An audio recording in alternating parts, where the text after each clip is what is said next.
I teach people plant food medicine. And a strong part about that is the pH in the body and understanding alkaline fuel sources coming in. Our body is acid by function. Every time you fire off the muscles in your yoga practice or just doing a walk or cleaning the house or anything, you're creating acid in your body. Every time you get stressed over the bills or whatever in life, you're creating acid in the body. So if we're acid by function, we're alkaline by design because our body wants to go to 7.365 pH, which is hard to do if everything coming in is acidic, like too much cooked food. So alkaline fuel source is a very important part of understanding great health. Acidosis in the body leads to heart problems, diabetes, arthritis, and cancer, for sure. So understanding pH balance is critical to optimal health. All that being said, coffee. I love coffee. I know many of you do. So how can we make this fit in a more healthy way in our healthy alkaline diet? I love coffee, but it's acidic. And I always had that problem with getting kind of a gurgly stomach when I'd made a whole pot of coffee. I got rid of the 12-cup coffee maker years ago for the very reason that it just stares at you and you walk by and you pour another cup and you pour another cup and you pour another cup. And it does create acid in your body. And anyone with acid reflux would tell you that. Well, many, many years ago, I ran across, I was served a coffee somewhere and it was so good and didn't have a real bitter edge to it. And I said, how did you make this coffee? And she said, I use a cold toddy coffee maker. I was like, what is that? This is back in the late 80s. And I went and bought one. I found one, and I've been using it for many years. And I found out, decades later, I was just buying it as a way to make iced coffee with. And I love the fact that the syrup you ended up with, you could store in your fridge for a month and it won't go rancid. I'm sure you've all experienced that the next morning, if you have that 12-cup coffee maker, you go to pour some coffee, it's stale as all get out. And you just want to throw it out, And the reason for that is because the oils on the coffee beans are all expressed down through the filter into the coffee itself. Those oils go rancid very quickly, just like flax oil or some of these where they turn very quickly. And coffee filled with that oil by the next day will go rancid, for sure. But if you can keep that oil on the beans by doing a cold soak, you not only keep that oil off, and so it doesn't go rancid, and you can store the syrup and use it for weeks before you're finished with it. It also doesn't bring the acid, which is super high in the oils, down into the coffee. The end product, or coffee, that you'll end up with is going to be 65 to 75% less acidic than normal hot brewed coffee. Not only that, it's going to have a remarkable difference in flavor, I believe. It takes that bitter edge. It's like in the South, they'll mix chicory in with coffee to mellow it out and take that bitter edge off. Well, this, in effect, does the same thing. So how do we do it? All right. So I make about a half a gallon at a time, okay? And so for that, you're going to want about 12 ounces. So I just get out my scale and measure. I buy coffee in bulk. So I measure out 12 ounces. And then you're going to grind it. You're not going to grind it super fine like you would do if you were doing a normal pour-through coffee in a paper filter. Don't do that. If you're going to grind it at the store, and you could do that if you knew you were going to make cold-pressed coffee, choose the more coarse French press kind of setting on that automatic grinder in your health food store or wherever you're buying your coffee. If you're doing it at home, you can just do it in a blender. But if you're doing it in a blender, don't put all 12 ounces in there at once, or by the time the beans on top get down in, the stuff on the bottom will be really fine, and we want a really rough kind of chop on it or blend on it.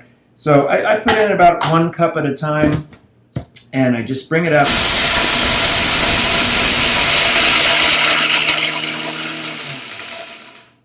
And it's pretty simple. I'm just going to pulse a few more times here. Boom. So that is a real rough blend, whatever.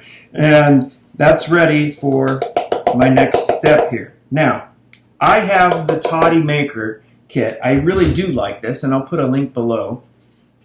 It's a fantastic system. It has a little cloth filter in here that you wet down in the bottom, and all the coffee is going to drip through that. It's a pretty thick little cloth filter, and it really filters it out beautifully and gives you really clean coffee.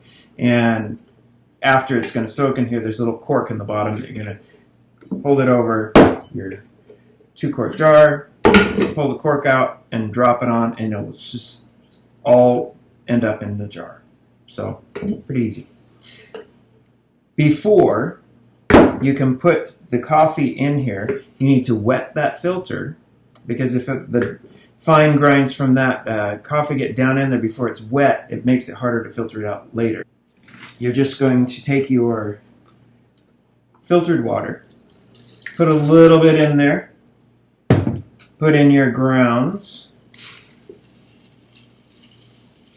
I know that's a lot, but this is going to make a concentrate that will last a long time. And then you're going to pour your filtered water in and bring it all the way up. I'll have to refill this, but just bring it all the way up to about 3/4 and let the coffee kind of swell. You don't bring it all the way to the top, because when the coffee beans swell up, they're going to go up and over. So I learned that the hard way. Then this is going to set on the counter for 2 days.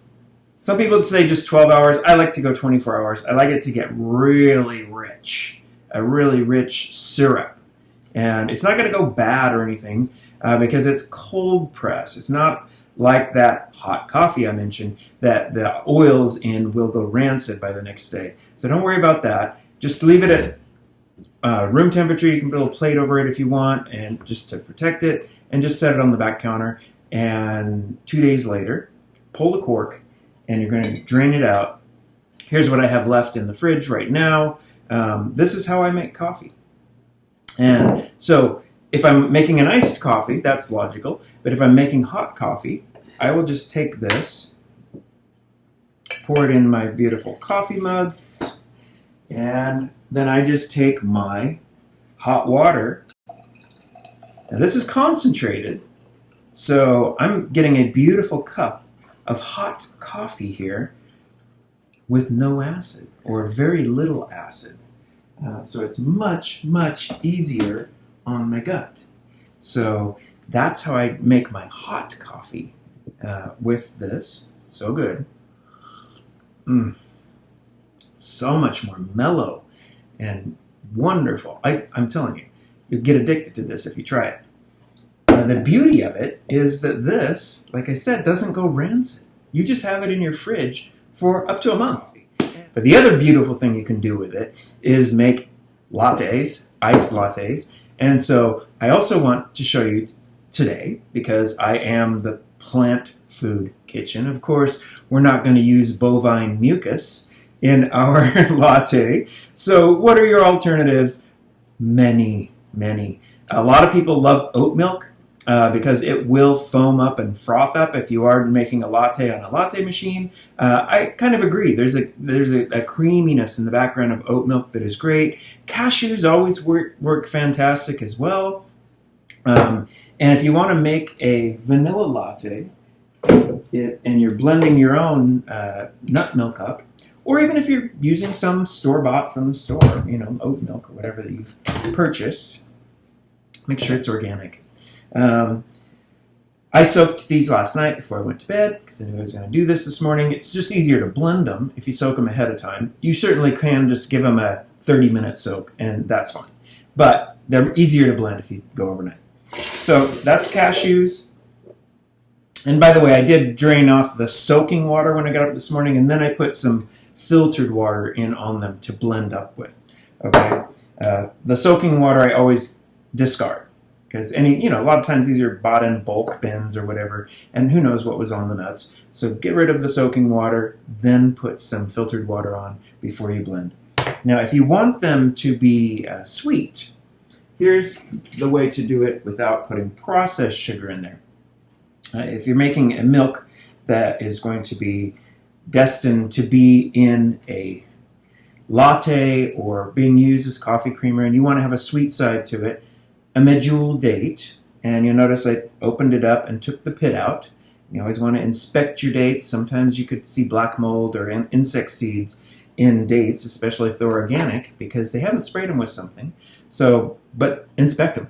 You want to make sure they're clean and put that in there, depending on how sweet you want it. If I want, and this is like 1 cup of cashews, okay, for what I'm doing here. I'm going to put 2 dates in there. These are fairly soft.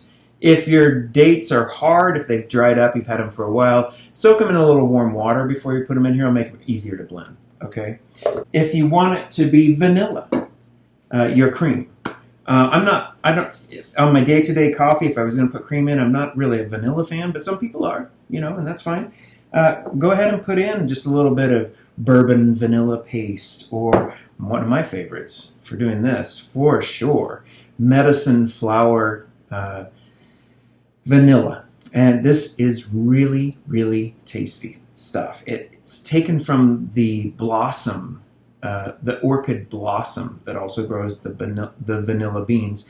And it's amazingly caramely, and it doesn't change the white color, which is nice, but I just really love the flavor of it. So if you're doing a vanilla latte, I really highly recommend this. I'll put a link below. You'll love this stuff for all kinds of different dessert applications. Another option to sweeten it would be a date syrup. We're putting in fresh dates. That's like the real Whole Foods way to do it. This is still a little processed and manufactured, but it is just 100% organic date syrup. I'll also put that link below. That's Devash. Great company that's come out with that. You could also use, if you wanted a low glycemic sugar, coconut sugar would be fine. And then we'll just blend it up.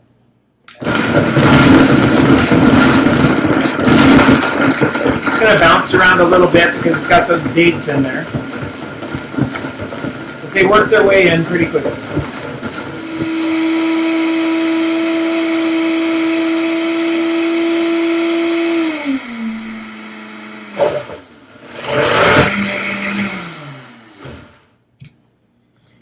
Okay, so then I'm going to check it out. It looks pretty thick in there, so I'm going to add some more water. On this part, it's just up to you how thick you want it.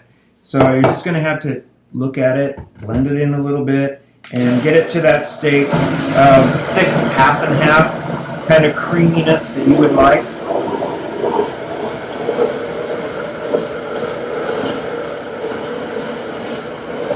There we go. All right. So then, it even gets better. If you want to make a over-the-top iced coffee with your cold press, here's how I do it. I'm going to go to the freezer and get the ice cubes. As we start going into summer, and I know I'm going to make iced coffees, I'm not one to drink coffee, by the way, first thing in the morning. Not my thing. I do lemon water. Our body becomes very acidic when we have no fuel source coming in overnight. And so I like to just squeeze an entire lemon into a 16-ounce glass of water and drink that. I just sip that for about 15 minutes when I first wake up. And it alkalizes the body, sets the stage perfectly for the day. And then I'm going to go and do yoga and do a few other things. And maybe by 11, 12, I want to have some coffee.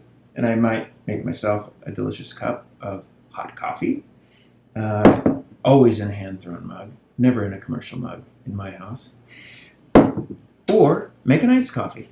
Here I've put some of the cold brew into ice trays. And I actually put both in there. when I'm filling up my glass. But why not? These are so tasty. And then you're going to pour in your, and remember, your cold press is concentrated. So it's okay that you're going to be melting it down with a little water and diluting it, like when I made a hot coffee and I poured hot water in with it. Then you can pour in your cream here. In my case, I didn't do a vanilla, but if, like I said, if you want it vanilla, put the vanilla in there. And you can watch that cream just work its way down through the beautiful cold pressed coffee. I'm telling you, this is a summertime delight. So there we have an iced vanilla latte, from our cold press. Now, if you want to do a mocha, I also have a great way to do that. And I just do it from the ground up. It's so easy. If you're doing it in a hot cup or in this one, same kind of principles are going to apply. I just take a teaspoon of really good cacao powder. You can just put that teaspoon of the cacao powder, a teaspoon of the date syrup. Love this stuff. Or maple syrup if you don't have date syrup. But this is so natural and really healthy and a whole sugar. And just stir it up. I actually put a little bit of vanilla. I love those vanilla medicine flower drops in there. And this is a wonderful chocolate flavor here. Now I can just pour this right into my creamy latte, and all of a sudden now it's being transformed into a mocha. So mocha, super easy to do, and keep it whole sugars, and cacao is a wonder food. So why go to Starbucks and pay all that money? This is really easy. You can have a whole little mason jar of the pre-made mocha syrup or chocolate syrup in your fridge, ready to go anytime. And this will keep for a week. So when you make your cream on Sunday each week for the week, you can have that in a jar in the fridge ready to go as well. I know someone's going to say, well, this all sounds great, but I want to make cold pressed coffee and I don't have a toddy maker and I don't want to go get one. Well, if you have a nut milk bag, it can be just as easy. Grind it on a heavier grind like I did, not the fine grind, and then I buy my nut milk bags from Rossum Creations, a wonderful company up in Walla Walla, Washington, and she has different meshes. What I want to use in this case is her finest mesh, okay? So you take a fine mesh nut milk bag and put your beans in there, and this entire bag you can just put right into you can even cinch it right onto there, your 2-quart jar here, and just pour the room temperature filtered water all the way in and just let that soak for 2 days. And bada boom, bada bing, just lift up slowly and carefully, draining it out, and you've got your syrup, okay? It's gonna have a little bit more, little bits of coffee grounds, but they stay at the bottom, And that's what I love about the Toddy Maker is that it comes out super clean with that little cloth filter that you just wash out and reuse each time. So this is a great kit, but this is easy too. There's no reason that you can't make your own cold pressed coffee at home. And yes, you can have coffee be a part of a healthy plant-based diet without all the acid. So enjoy.